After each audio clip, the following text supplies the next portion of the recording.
Hello and welcome everyone. Thank you very much for tuning in. If you are new around here, want to keep up to date on all things Liverpool. We've got a couple of big games to come till now and the end of the season. A massive 3 points it was at the London Stadium tonight.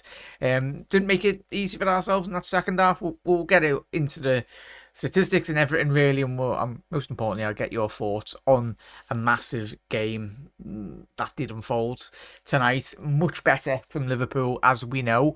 As I said, if you are new around here, make sure you hit that subscribe button down below, put your bell notification on also, and if you haven't already done so, if you are watching on the repeat, make sure you get those thumbs up and do get your comments in the comment section below as well. If you are watching on the repeat, we always do reply to everyone's comments and everyone has a good gab, in all honesty anyway. But keep on getting your comments in. As we said, big up there Henry, big up Gary as well. Let's talk, let's all talk about that emphatic 2-1 win in London tonight. Much better by Liverpool. Big up Maisie as well. Thank you very much for popping in. Yeah, much better by Liverpool. I think the first and foremost, the intensity from Liverpool was absolutely in tip-top form. That it probably bodes well in terms of, like, for example, the last 2-3 week period. Liverpool have really come into their own. It's helped when we've got Luis Diaz coming back. Got more minutes in that second half, which was much needed. But it's just the simple things, really, first and foremost, chat. You know, as I've said, I've done my man of the match, Cody Gakpo.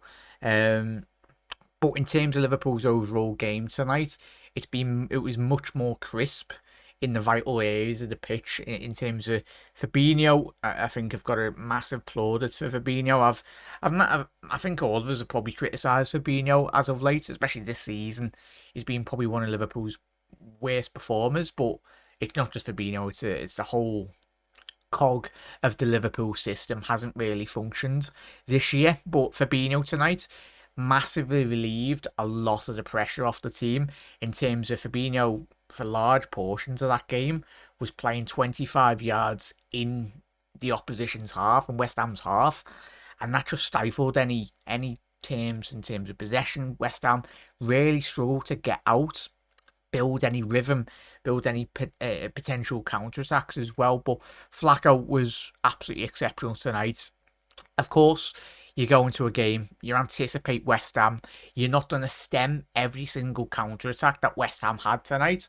Obviously, Jared Bowen getting a goal that was deemed to be offside. He was just a yard or two. That was a correct call for me.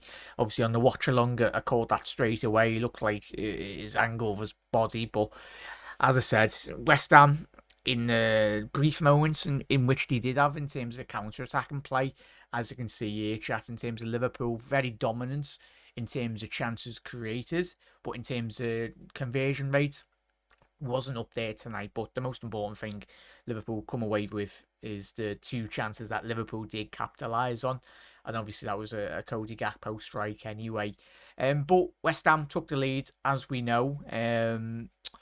Not the best really in terms of Lucas Paqueta. A lovely give and go between the Brazilian and obviously his, I think it was Antonio on the edge of the penalty area.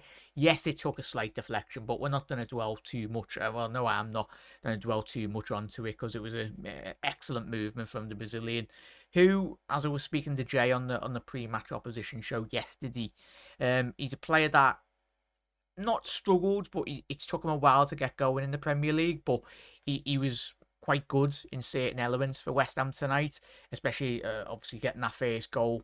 Could have been so easy for Liverpool for their heads to go down. It was more or less, as we know, it was against the run of play from West Ham, but that stems from obviously their great counter-attacking plays in terms of transitions from defence to attack. But Paqueta, lovely goal. Yes, it took deflection. On my live stream, I was saying Virgil van Dijk could have done a bit more better in terms of.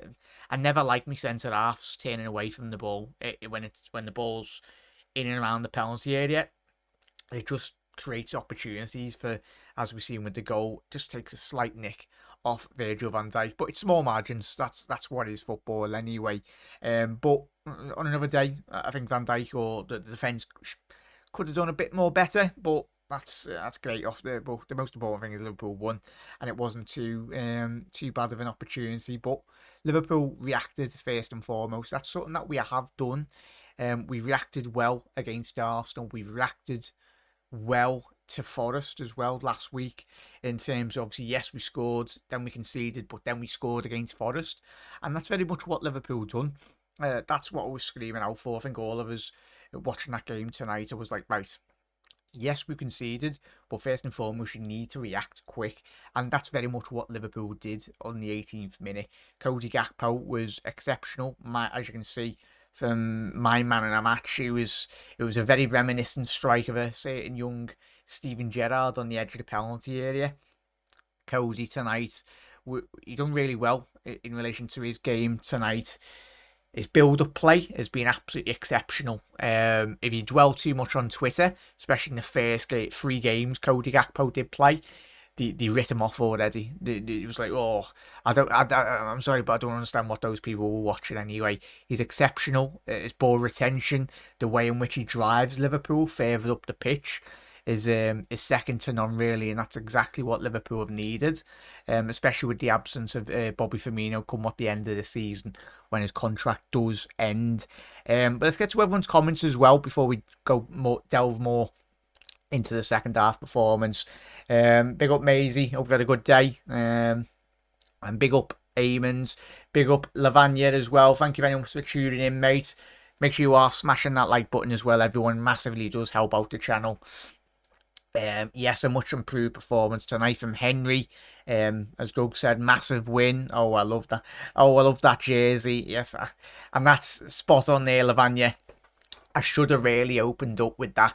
Liverpool have actually won in the jersey, that dreaded jersey, the jersey that Liverpool haven't won in all season. Liverpool have won 3 points. So get in. I think that's the best thing to come out with tonight's game, is that Liverpool actually got 3 points when we've worn that dreaded, horrible kit. I'm pretty sure if you've got it at home or whatnot, you'll be putting it in probably in one of a shelf that you'll probably never open, or put it in the garage or whatnot, because yeah, this season has been quite forgettable, really. You don't want to even be reminiscent on bloody looking at that kit. It's why I love this kit. Special kit. Lucky kit, as we know. That's why I wore it. But make sure you are getting your comments in, chat. I'm more bothered about what you all think in terms of the performance by Liverpool. As we said on the watch along, much better. But keep on getting your comments in, everyone. Keep on getting them in. The white kit this season is a big curse. It is, but it wasn't tonight, mate. Luckily enough. Stats were crazy for us, Jack. Definitely there, Rob. Big up, matey. Chat, get your man in the matches in as well tonight. There was quite a couple of man in the matches. I know BT very much did give the man in the match to Joel Matip, and fair enough, I'd agree. But for my personal preference for the game, I just loved everything about Cody's performance. You could even mention Trent tonight. Exceptional in that 6 role again, in terms of his ball recovery, in terms of tracking back at the right moments. There was an integral interception on the watch long. Remember that I think it was in the first half, when Trent had a 2-on-1. It was 2 West Ham attackers on Trent, and he just put an outstretched toe and intercepted, well, a last clearance anyway. It was so good. So you could have mentioned Curtis Jones as well. I know, I love him. As much as that annoys people on social media as well, I love him. Everyone goes, oh, it's got these scouts. No, because I think he's a very talented individual. I think he's still got a lot of course, to prove in a Liverpool shirt. But I think we've seen the best of Curtis Jones, and surprise, surprise, when he plays a bit more of a consistent game for Liverpool, we're seeing the best of Curtis Jones tonight. The back end of the second half, chat, of course. West Ham grew into it. I think that's one element of tonight's game. First and foremost, that Liverpool really did struggle. I think Darwin Núñez coming on didn't really help the game. What Cody Gakpo was doing so well was relieving a lot of the pressure off that defensive back line anyway. But Núñez coming on, I think, kind of impacted the game in a negative way. Just in relation to the loss of possession, really. The last 20 minutes were difficult, but Liverpool dug their heels in And as you can see there, West Ham 2 shots on target. West Ham had 2 shots, 7 shots in total. Liverpool had 20. Liverpool had 4 shots on target. The ball retention was absolutely exceptional, really, in all honesty, chat. And we'll get to everyone's comments as well, everyone, but we'll have a little quick dive into where that does leave leave us all. Apologies, is it that one? No. There we go. No. Let's have a little gander in the Premier League table. So where that does leave Liverpool and, of course, West Ham. So we'll scroll down. So the most important thing there is obviously the relegation zone and, of course, top 4. So you're looking at West Ham. They're currently on 59 points. Manchester United on 59 points. I'll quickly move that chat just a slight bit up in terms of just analysing how many games they have played. There we go. Hopefully that sorted it. Yeah, as you can see there, games played for West Ham, 31 games. Newcastle have got a game in hand on Liverpool, which isn't good. But Newcastle, Manchester United have still got to play each other. Brighton have still got to play against Newcastle. But what Liverpool have just first and foremost has got to do is still got to keep on just taking off the games, keep on collecting 3 points, and if it does happen anyway. In all honesty, Gakpo is tailor-made for the Premier League. Definitely there, Rob. He's got the athleticism, and first and foremost, he's got the quality as well.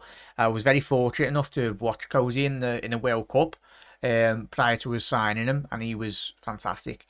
He's not just good he's so technically good for such a big lad anyway. You'd think a player of his stature would have a bit of a dodgy touch, but he's very talented with the ball at his feet, probably one of his biggest attributes. But in terms of his goal tonight, he couldn't have hit that any sweeter. It was side netting, 25 yards out.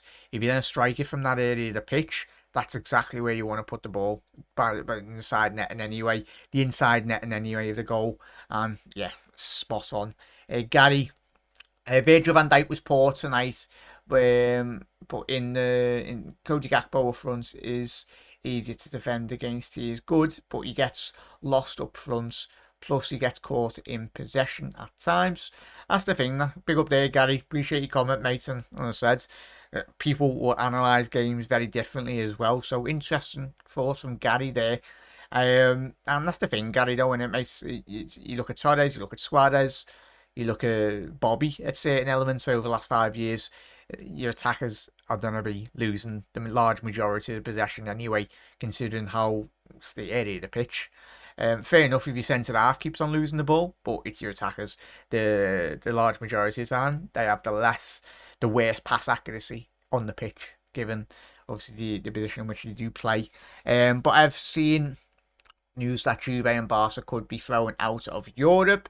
Henry have missed that, but a potential another show this evening or this week, if that's the case. Keep us updated on Henry. What's that in relation to? Is it the Super League or is it financials or something? Let us know, chat, if you know a bit more. United is highly likely to be third, so fourth is realistically what we can achieve as well, Everest. I'm still hopeful. You know, I'm absolutely deluded in terms of top 4. But I will keep on thinking top 4, top 4, top 4. Big up there, Joshua. Great win for Liverpool. Big up, mate. Good to see you in here. Big up, Swat. Gakpo for me, but I might be biased as a Dutch guy. Big up there, Swat. Good to see you, mate. Obviously, the massive PSV fan anyway. Really do appreciate you dropping in, mate. And you did give us the lowdown, Swat, in terms of this man. Absolutely exceptional player, and he settled to life in Liverpool much quicker than we all anticipated. But Trent man in a match for Gary, yeah, 100% there, Gary. As I said, it could have been Matip, could have been Cody Gakpo, could have been obviously Joel Matip, and could have been Trent as well. Could have even been Flacco in that 6 role. Much better performance by Fabinho tonight. Diaz was my sub of the match. Dude changed the change the game down that left hand side coming into the game. And that's an important spot on there, mate. It's great that Liverpool have got these options going into next season, because if Liverpool can sort the midfield and we can keep the large majority of our squad fully fit, as we were saying on the watch along tonight, Liverpool's issue this season hasn't been scoring goals; it's been conceding them. And if we can shore up the back a bit more from a defensive point of view, then I think we'll be sound. Hopefully we'll be competing with Manchester City next season, but we've got a very long way to go. We've got to finish strong, go game by game this season. If we get Champions League or we get Europa League, whatever happens, happens. And we focus into next season. Priority is get our midfield signings in, and then we'll see where we find ourselves. Big up there, Carl. Hope you're well, mate. Everyone keep on smashing those likes, everyone. Try and get to at least 20 before we do cap off here tonight on 40. And get those likes up, everyone. Massively helps out the channel. But yeah, Carl, congratulations on your wins as well. If you weren't watching the watch along, Carl, put a cheeky bet on, didn't you? And you're in the bloody money, lads. Get in. Happy days, mate. Spursy here. We come on Saturday. Not going to be an easy game. You know what's going to happen with Spurs. They're going to come to Anfield, frustrate us as much as they can, especially with the amount of goals that they did concede against Newcastle. They're not going to be playing big, expansive football. They're going to be putting 7, 10 men behind the ball and look to hit Liverpool on those attacking transitions anyway. Joshua, Trent Alexander-Arnold's my man in the match. Big up there, mate. Yeah, what really impressed you, Joshua, about Trent? I think his passing range, as always the case, but his new position, his understanding, it's not going to be 100% there. I don't think, obviously, in his youth days, Trent, he was predominantly a midfielder, as we know, and obviously the way in which he broke into Liverpool's team was down that right-hand side. He was a converted midfielder, well, a midfielder by trade, but then a converted right-back anyway. But yeah, it's looked like he's getting up to speed. His defensive transition defending tonight was exceptional in terms of his understanding with Matip, Van Dijk, the pivot in the 6-6, him and Fabinho, much better. Henderson as well, I haven't mentioned him. I think he died off in terms of the second half, still with a couple of players, one just Endo. But I think the fatigue very much did set in, and obviously that goes to what the lads have said in terms of Luis Diaz really coming in, having that desired impact, fresh legs. That's exactly what you want. Big up there, Scouse. What are we waiting for at times? I get confused what we're looking at for when we start knocking it about for ages. Stefano, Scouse, we knocked the ball. I don't know if you were watching another game tonight, mate, but Liverpool had quite a lot of very good positive possession of play. Like, there was that Jota chance off the back of the 25, what felt like about 25 passes. That would have been Liverpool's goal of the season.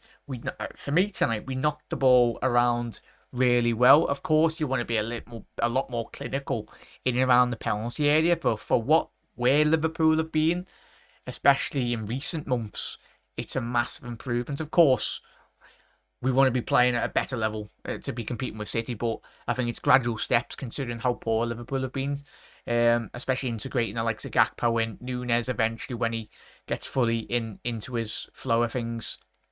But interesting there, Scouse not really happy in terms of with the build up in terms of knocking it round. I understand where you're coming from there, mate, in certain elements. I'm loving Gakpo more and more as each game passes. Yeah, Doug, it's mad.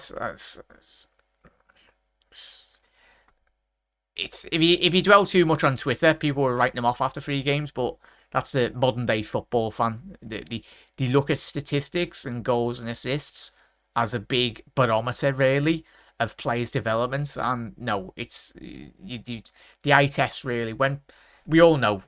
When everyone analyses games different, I understand that. But Cody Gakpo, yes, he wasn't getting goals and assists, but what he was doing in terms of his, especially getting integrated into a new system, and especially playing through the middle, predominantly as Swat knows, he's predominantly a left winger for PSV.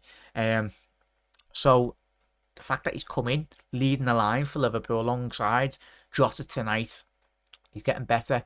Opinion on the leaked 23-24 kit? If you've seen it, is it the purple one, SWAT, for Liverpool next season? I know we've done like a short on the channel. I like it, mate. Anything's an improvement on that absolute fiasco from our white kit tonight. I think Liverpool need to improve the midfield. Some good signings. Yeah, Joshua, we'll get there, mate. We will get there. Definitely. We need our neighbours to be... Yeah, Henry and chat of you. I will be doing a watch-along on that game tomorrow night. Even added, we'll quickly dive into, obviously, the league's table standings.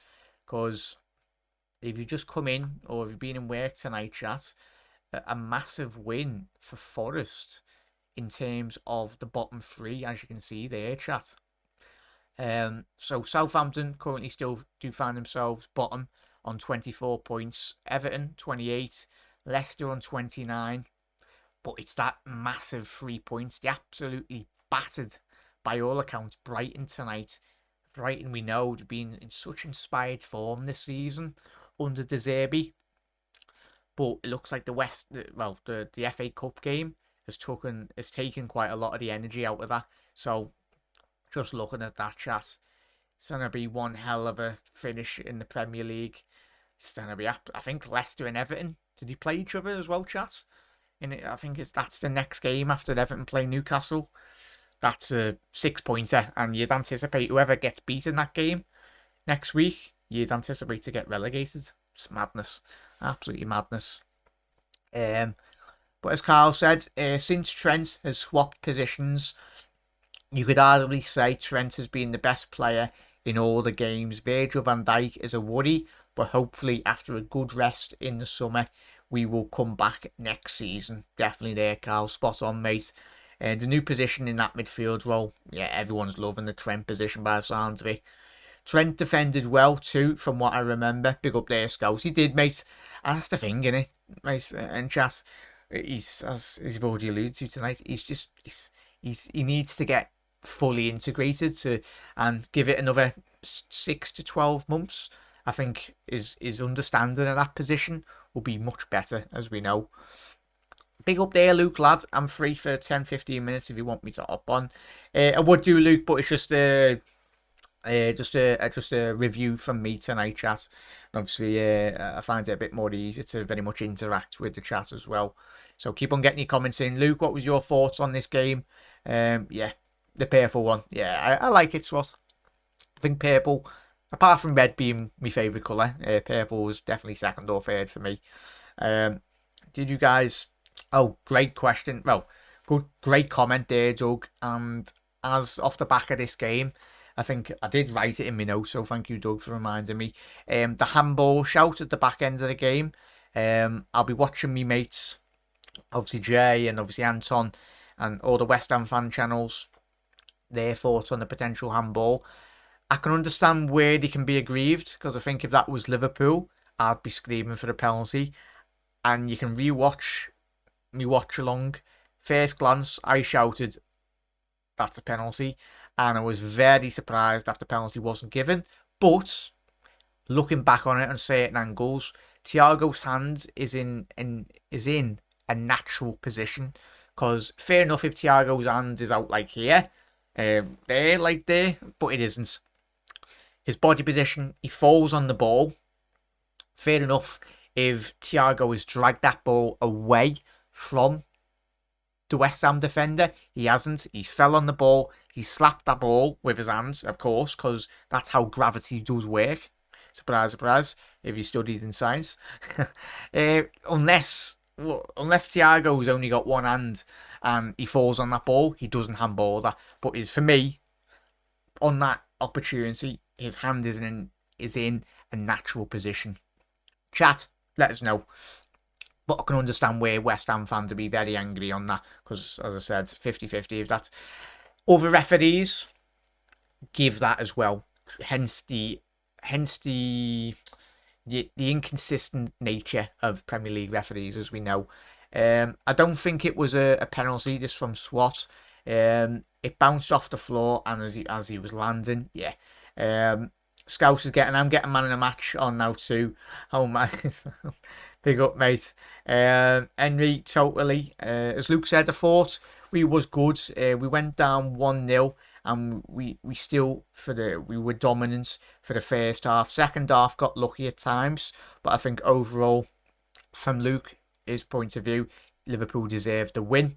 He hasn't stopped promising West Ham attack. Where is Thiago meant to go? Not a penalty for me. Thoughts on Kavanagh? Let's let a lot go tonight. Chuck me the link if you want. Chuck the link in. I would. Jay, apologies, mate. I'll try and get it on tomorrow. Obviously, this is a new streaming thing that I've got going on the channel. Jay, so apologies, mate. I need to find a way of getting people in via audio. I'm going to be working on that chat anyway. So, go on. So, well, I'll sort that for the next stream. There is no intention from Thiago to do anything other than break his fall. That's true. Jay, apologies, mate. No worries. Thoughts on that game, mate? As I said, he's absolutely battered us the last 20 minutes. I think Liverpool, as we've said already tonight, Liverpool were on the ropes. We didn't help ourselves. But at the end of the day, Jay, I think all the hammers, you can be massively impressed by your performance tonight. I was impressed. There's one player that was impressed, Jay, in chat. Ben Rahman, who's probably my man in a match for West Ham. I was very surprised David Moyes took him off because he was causing us so much hassle down our right hand side anyway. And shout out to Fabianski as well. A couple of very untidy saves the back end of that game. Poor defending for Liverpool's second goal, I'd say, Jay, from West Ham point of view as well, chat. Yeah. Joel Matip, surely, he's a big lad himself.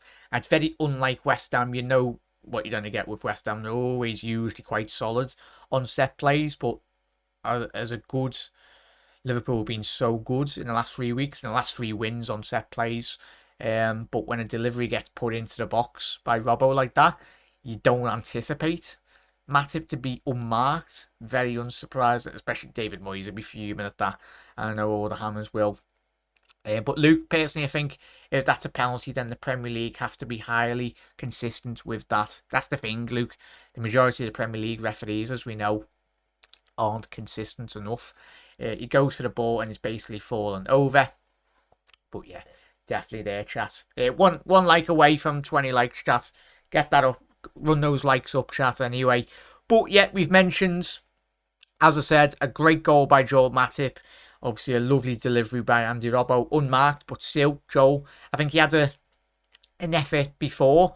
And I shouted on me live stream, watch along, the gangly giraffe. I love him. We all love Joel. He's probably one of the biggest characters in Liverpool's team.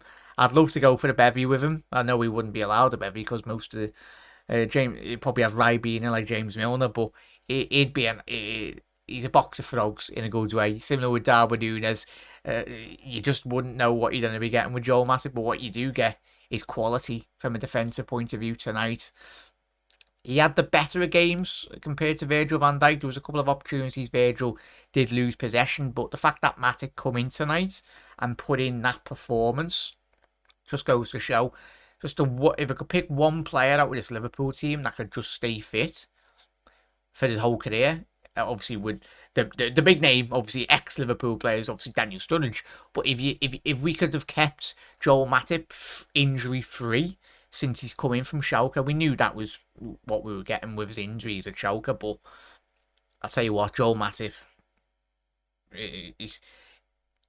injuries aside, he's probably been one of the most consistent centre-halves in the whole of Europe.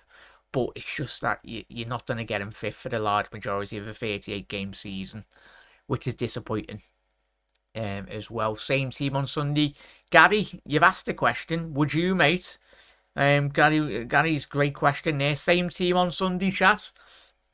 I'd say potentially give Henderson a rest and bring Milner in, or bring one of the other young lads in anyway. But yeah, confidence, Gary. 3 wins on the trot, which feels like a very long as we have, and Liverpool being absolutely exceptional tonight. Looks like City winning the treble now. Probably, Carl, they should be winning the treble every bloody season with the quality they've got. And they are my favourites to win the Champions League, mate, sadly. But Erling Haaland is an absolute bloody beast. Kevin De Bruyne looked like, from the highlights tonight before coming on here, ran the show by all accounts. I think, but to conclude, chat anyway, it's been an absolutely fantastic live stream, so I really appreciate you all tuning in. A monster 3 points for Liverpool in terms of the last couple of weeks. 3 wins on the trot, that's all we can ask for, in all honesty, chat. Obviously, you're looking at the table, a big result for Forest, but in terms of when we just quickly do delve back up the Premier League table, if I can bloody click the right button. Obviously, this is the state of play currently in terms of relation for the top 4 chase. I know a lot of people have wrote Liverpool's top 4 hopes off, but until it's mathematically impossible, and hopefully Liverpool get a couple of runs our way. But first and foremost, we've got to look at ourselves, analyse our game, and just focus at one game at a time as well. Gary, I might be inclined to go 4-4-2. Interesting there, Gary, but I think what me, you, all of us have been calling out for Jurgen Klopp, and especially Trent, has been absolutely phenomenal. It's eased a lot of pressure off Fabinho as well. Fabinho, probably Fabinho's best game of the season for me, chat. That was the Fabinho of old. And yeah, it was happy days. Becker, for me, we need him to stay fit. Carl, yeah, keep him stay fit, mate. So important, and as we'll find out in the next last 6, 7, 8 games at a Premier League season, it's going to be really interesting. But I tell you what, chat, from a neutral standpoint, the bottom of the table, it's looking very tasty anyway. But if you are watching on the repeat, if there's any hammers in the comment section below, do let us know your thoughts on the game first and foremost.